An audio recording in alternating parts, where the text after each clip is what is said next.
Olá, seja bem-vindo ao nosso Papo de Verdade. Aqui o Colégio Pastoral da Igreja Presbiteriana de Brasília, nessa nossa conversa com você. E seja muito bem-vindo. Estamos na Igreja Presbiteriana de Brasília, na Entrequadra Sul 313 e 314. A Igreja Presbiteriana de Brasília tem cultos aos domingos, 9 horas da manhã, 11 horas e 19 horas. O objetivo do nosso podcast é mostrar a relevância da palavra de Jesus Cristo para os dias de hoje e os nossos temas atuais. Seja muito bem-vindo, Reverendo Guilherme, Reverendo Timóteo, Reverendo Daniel Piva, eu, Reverendo Leonardo Sayum. Vamos juntos nesse tempo com um papo de verdade.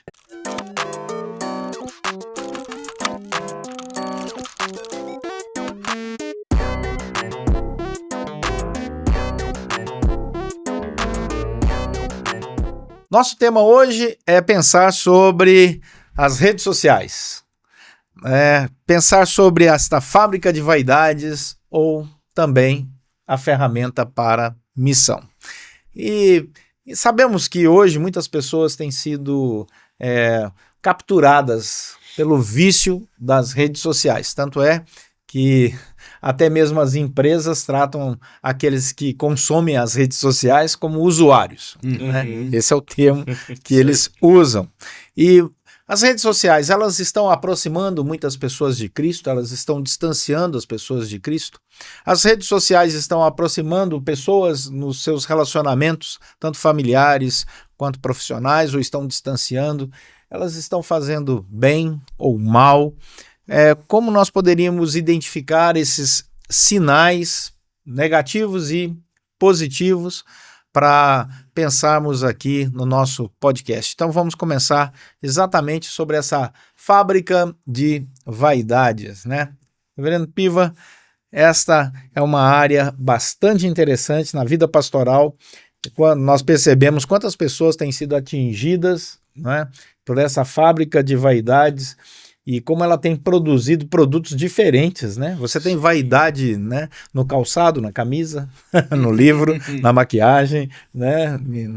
Tantos cursos, né, que promovem essa fábrica de vaidade. Como a igreja pode ajudar as pessoas a identificar esse problema? Eu penso que a melhor forma, o ponto de partida é fazer com que a pessoa tenha em mente qual que é o seu verdadeiro propósito. Porque se nós perguntarmos qual que é o propósito, todo mundo tem a resposta pronta. Glorificar a Deus, expandir a palavra, apenas compartilhar com alguém aquilo que de bom eu tenho visto, vivido, experimentado, tá? Isso é nobre. Mas o verdadeiro propósito, e a pessoa sabe. Cada pessoa sabe por que fez aquele post ou aquela colocação. Então, primeira coisa, conscientizar a própria pessoa disso a partir da escritura e não simplesmente de uma outra visão também antropológica, que aí estaríamos trocando 6 por meia dúzia. Então, podemos pensar como muitas coisas que não nasceram primordialmente com o objetivo de glorificar a Deus, mas pela graça geral, se bem utilizado, elas podem vir a fazer isso. Mas não sejamos inocentes, não foi o primeiro objetivo. Tanto que muitas coisas começam grátis. Depois tem o Premium Plus, até que chega uma hora que fica tão inviável você ficar com a versão grátis, que se você quiser o mínimo de sossego, você vai de ter a versão paga. Mas lógico, aí você já está, não vou ser tão forte e dizer viciado, mas você já está enredado, já faz parte do seu costume, como abrir mão daquilo? Então eu creio que temos que estar conscientes de que a coisa não foi feita necessariamente para bem, embora, lógico, seja isso que seja dito. Exatamente. Uma percepção da vaidade, ela parte pela motivação, né? Então, isso é uma coisa muito importante, mas também tem um problema, né, Timóteo? Essa fábrica de vaidades, você acaba atingindo outras pessoas, e às vezes usando as redes sociais como uma ferramenta de ataque mesmo, né?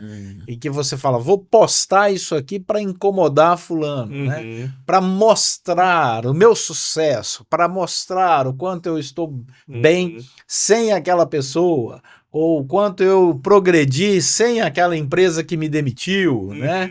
Então essa fábrica de vaidades, ela tem também essa faceta cruel, né? De ser usado como uma espada. Isso, exatamente, essa ilustração é muito boa, né? A faca, ela é boa ou é ruim? Depende. Você está usando para se defender, se proteger, você está usando para atacar de modo malicioso, você está usando para cozinhar alguma coisa, para caçar alguma coisa, né? Enfim. E a rede social, ela tem um problema que é o elemento de comparação. A gente está ali tendo sempre contato com a vida de outras pessoas, né? Coisas que antes eram extremamente particulares, agora elas se tornam públicas à medida que a pessoa vai postando.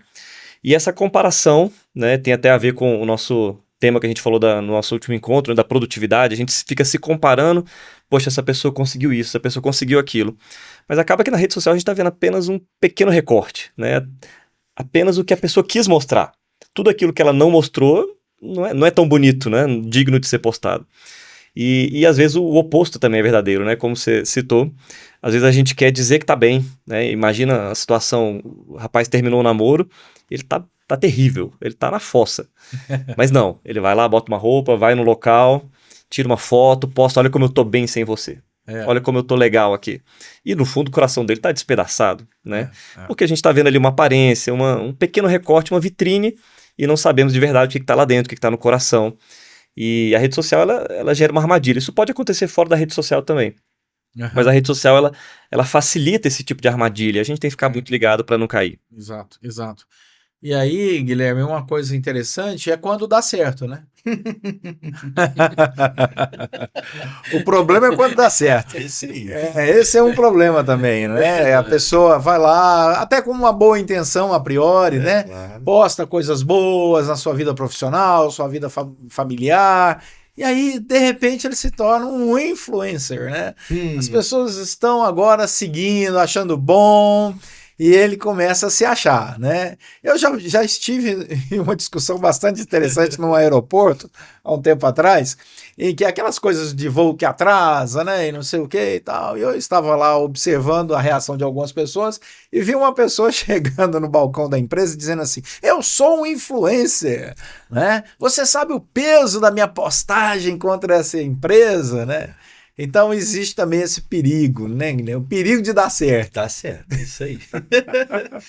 Isso a gente percebe nitidamente e dentro desse nosso tema, falando sobre fábrica de vaidades, eu lembro de forma muito clara da frase de Calvino que fala que o coração do homem, na verdade, é uma fábrica não exatamente de vaidade, mas de ídolos.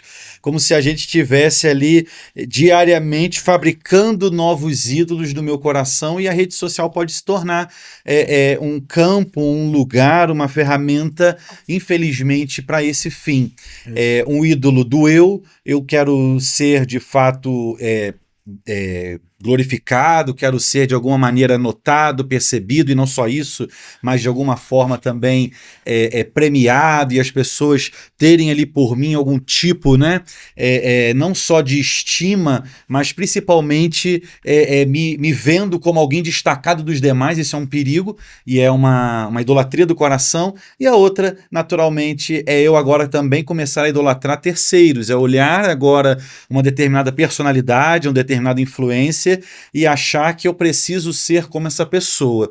E para o cristão, e a gente tem aqui repetidamente nos nossos encontros, né, falado sobre isso, o cristão ele tem um paradigma só, ele tem um exemplo só, que é o Senhor Jesus. Nós todos, e até mesmo nós que somos pastores, de alguma maneira ficamos ali em algum grau, em alguma medida em evidência, ainda mais se tratando hoje das nossas transmissões de culto e coisas que de alguma maneira nós ficamos ali em evidência, como o nosso próprio programa hoje.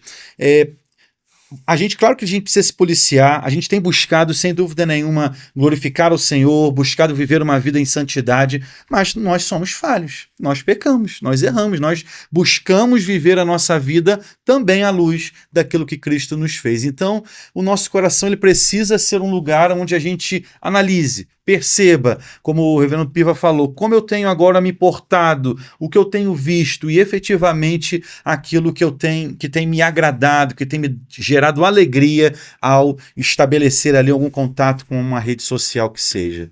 Provérbios 29:23 diz: a soberba do homem o abaterá, mas o humilde de espírito obterá honra.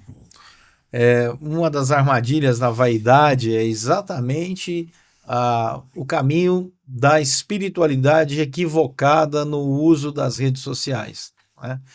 Então, muitos líderes espirituais começaram até bem intencionados, né? Começaram a produzir bom conteúdo, mas chegou um momento em que se perderam e transformaram aquilo que poderia ser uma boa ferramenta de missão, que é o segundo momento da nossa conversa, numa fábrica de vaidades.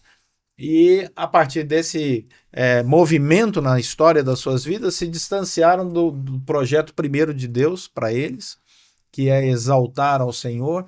Afinal de contas, o nosso trabalho não é gerar seguidores para nós mesmos, mas seguidores de Cristo Jesus. E é uma armadilha terrível quando alguém confunde, né, o seu sucesso pessoal como um líder espiritual com a expansão do reino de Deus. E aí, nessa confusão de agenda, né? Expansão do reino dele, né? Nessa confusão de agenda, nós temos então uma manifestação da vaidade que fica evidente, né, para muitos. Você olha e percebe isso. Tem um outro lado bastante interessante, que são aqueles que começaram a usar no campo da espiritualidade, né, a ferramenta das redes sociais e descobriram que, na verdade, eles não tinham conteúdo algum. Né?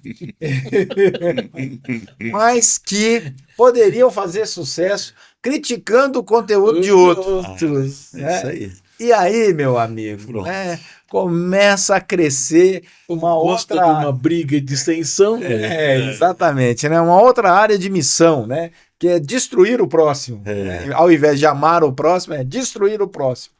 E aí, novamente, a fábrica de vaidades criou, né, mais uma armadilha extremamente eficaz. Né? Então, você que está nos ouvindo aí, fique muito atento a isso, né? Queremos aqui compartilhar com você essas armadilhas, né, nas redes sociais. Mas existe o lado bom, né? E é sobre isso que nós vamos falar agora. E é por isso que nós estamos aqui. Né? Nós estamos usando essa ferramenta e a intenção do nosso coração é que ela seja bem utilizada.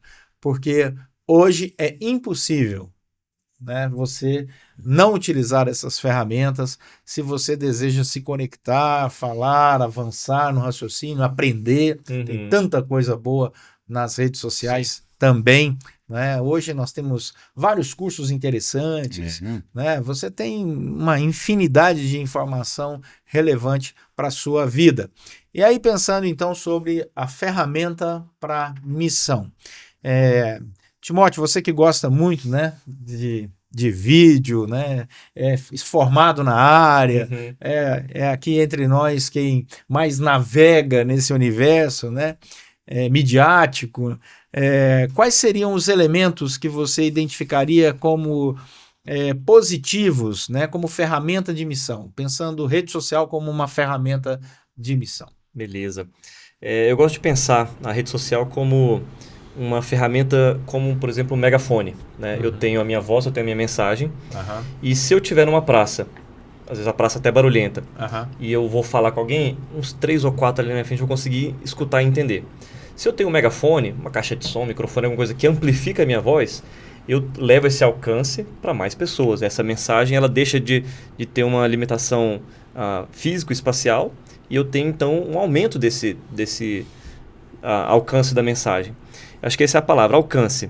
Mas e aí vem aquilo que você falou, um lembrete, né? A gente está alcançando essas pessoas para a gente, para a nossa mensagem, ou para a mensagem de Cristo. A gente está alcançando para Cristo.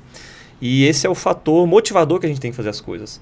Eu estou querendo usar as ferramentas para que eu seja um cristão mais famoso, ou para que eu possa tornar outras pessoas parecidas com Cristo ou conhecedoras de Cristo. Né?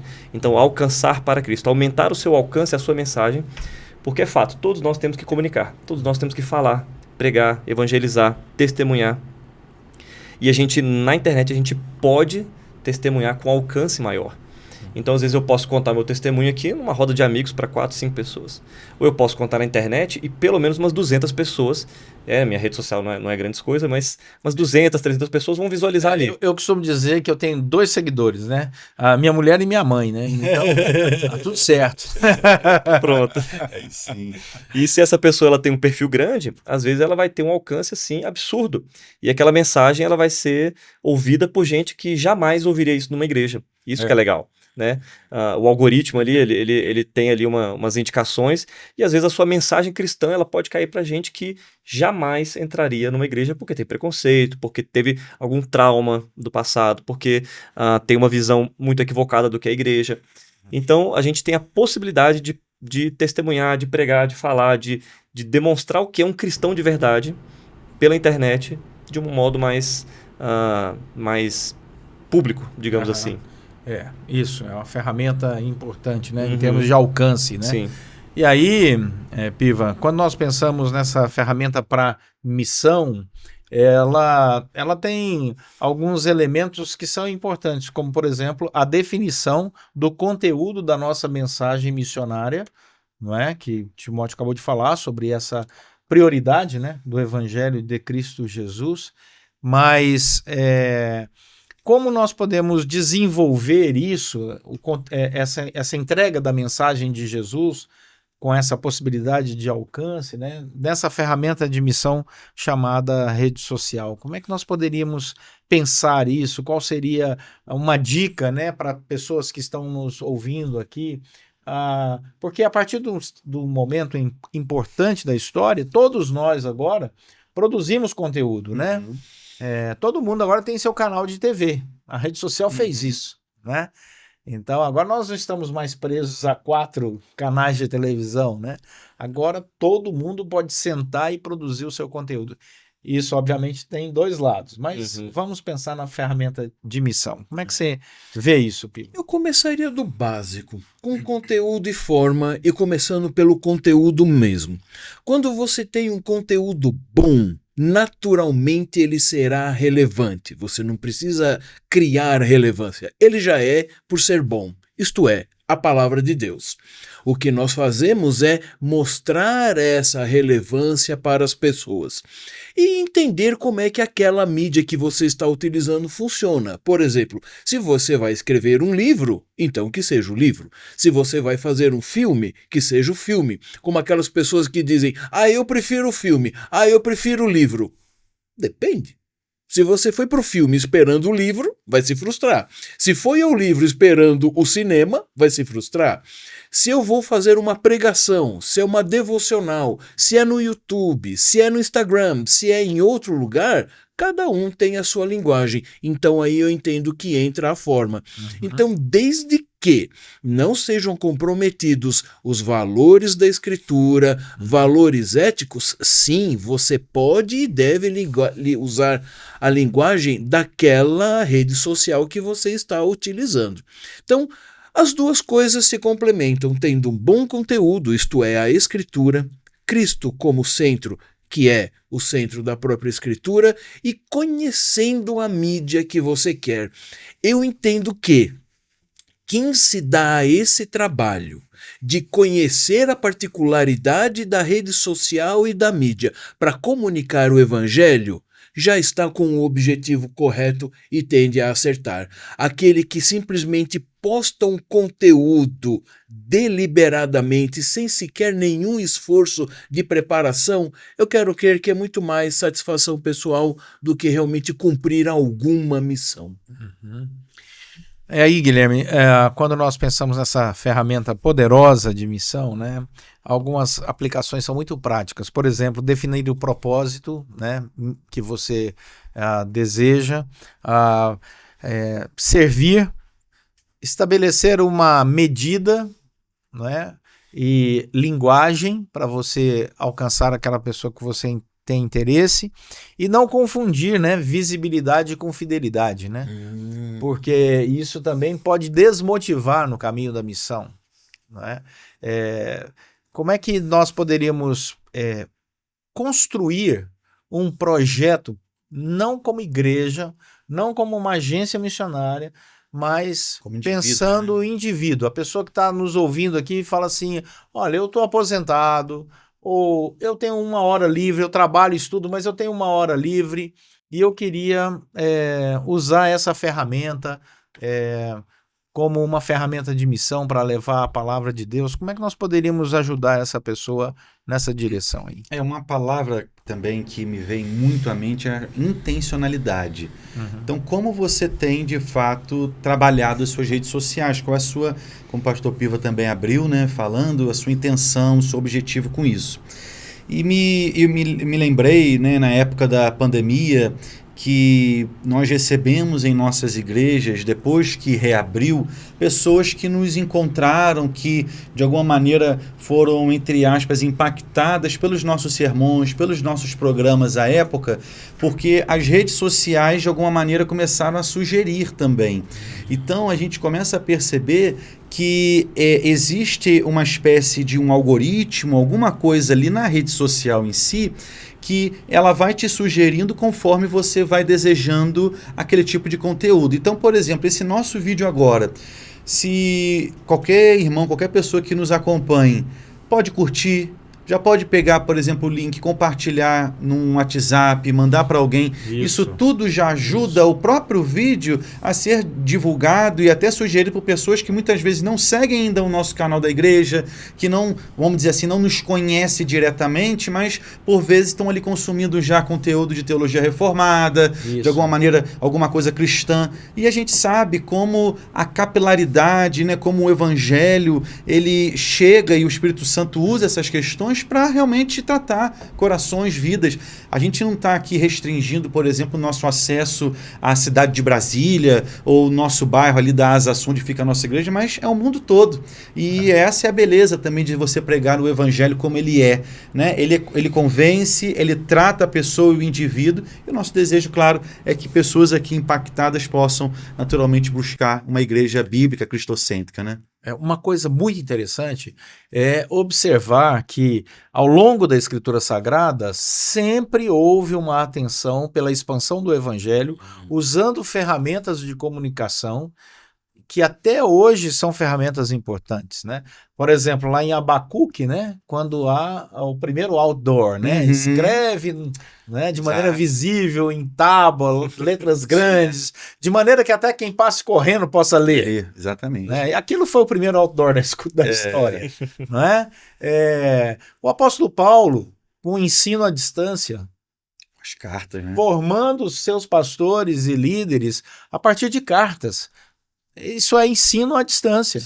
Então, nós temos ferramentas na Escritura Sagrada muito claras de expansão missionária, de alcance missionário, que era a tecnologia da época. Né? Era a tecnologia da época.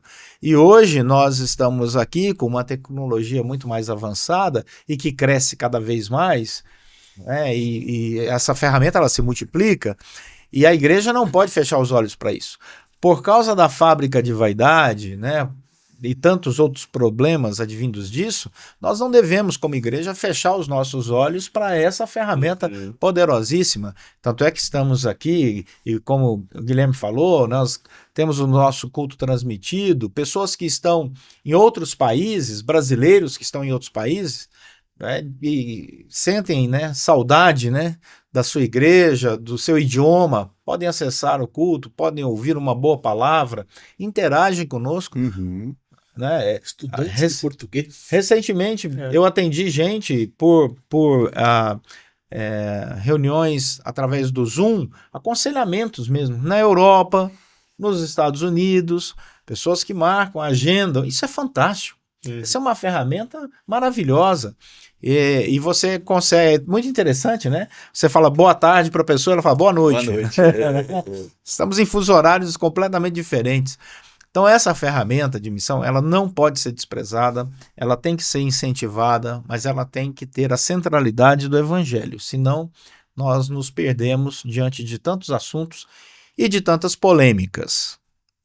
E aí vem uma outra questão para a gente pensar, né?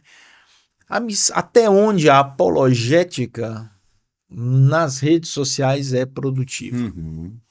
Né? A defesa da fé cristã nas redes sociais, até onde ela é produtiva e até onde ela é uma grande armadilha para se perder o foco, que é a expansão do evangelho de Cristo Jesus.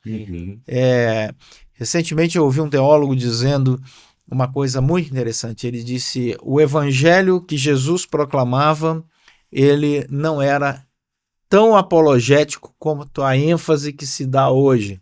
Jesus era muito mais proativo do que reativo na sua vida ministerial. Não é que ele não tinha determinadas discussões apologéticas sérias, mas ele não se perdia nisso. E muitas pessoas estão se perdendo nisso, ministerialmente, muitas igrejas estão se perdendo nisso, nessa falta de equilíbrio. Bom, o tempo voa e o nosso podcast já está chegando ao final.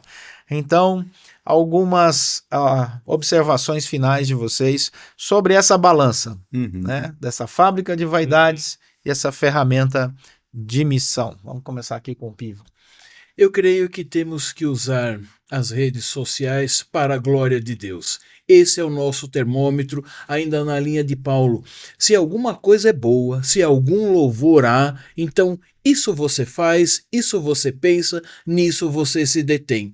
Quando você sentir que começa a desvirtuar, e vai, porque somos falhos, mas que o Espírito Santo nos mostre e em tempo voltemos antes de fazer grandes besteiras. E para quem é mais público ainda, para que tenha um grande raio de alcance, que nem chegue a isso. Talvez a coisa se resolva no próprio coração antes de chegar no ato. Então, eu estou fazendo isso. Isso está glorificando a Deus segundo a Escritura? Sim. Então vamos em frente. A ideia é essa. Isso. Beleza. A minha conclusão é que, às vezes pode estar uma compreensão equivocada, que quando a gente fala de ferramenta de missão, não é que todo mundo tem que se tornar um criador de conteúdo. Não é que todo mundo agora vai ter que fazer um login no YouTube, criar um perfil, comprar iluminação, comprar uma câmera e então começar a produzir um conteúdo. Também, façam isso quem se sentir chamado para isso, quem se sentir competente para isso. Mas todos nós fazemos coisas o dia inteiro, postamos, falamos, interagimos, e nessas interações nós precisamos colocar a Cristo. Cristo deve estar no nosso coração, a boca fala do que está cheio o coração, e aquilo que a gente fala nas redes sociais deve transbordar Cristo. Isso é usar a rede social como uma ferramenta de... No meu caso, seria uma análise do coração, efetivamente. Como realmente você não só tem se portado ali nas redes sociais, mas o tempo que se gasta. Muitas delas, né, na verdade todas, são organizadas de maneira tal que a pessoa continue ali. E aí cada vez mais os aplicativos eles vão sendo chamados de super apps. Por quê? Porque você tem cada vez mais recursos ali no aplicativo que ele não se limita a uma questão apenas, para que a pessoa possa ficar ali imersa. E aí assim, a nossa vida, nossa produtividade, nossa vida familiar, o nosso trabalho, muitos até estudantes vão deixando de lado aquele objetivo primeiro e se dedicando a coisas que muitas vezes são efêmeras, são passageiras, que vão ainda tirando o seu tempo, e tempo é uma coisa que não volta mais. Então essa é a nossa palavra aí. Analise seu coração, veja quanto tempo você tem gasto e se policie quanto a isso. Ótimo. Uma palavra importantíssima, eu quero falar para você que está nos acompanhando. Guarde essa palavra. É uma palavra preciosa quando falamos desse tema. Curadoria da informação. Então, você que passa vídeos para outras pessoas, você que, né, gosta de um vídeo, vai passando... Faça a curadoria da informação. Antes de passar para frente qualquer coisa, verifique o caráter daquela pessoa que você achou interessante lá naquele vídeo. Verifique de onde vem a produção, isso é muito importante. Qual igreja que essa pessoa está ligada, qual a formação dessa pessoa. Porque é muito triste você ver pessoas bem intencionadas que pegam uma mensagem que, num primeiro momento, é muito boa, mas que vai conduzir essa pessoa para seguir uma linha de raciocínio, uma teologia ruim, uma proposta de vida equivocada. Então, a curadoria da informação, gente, é fundamental.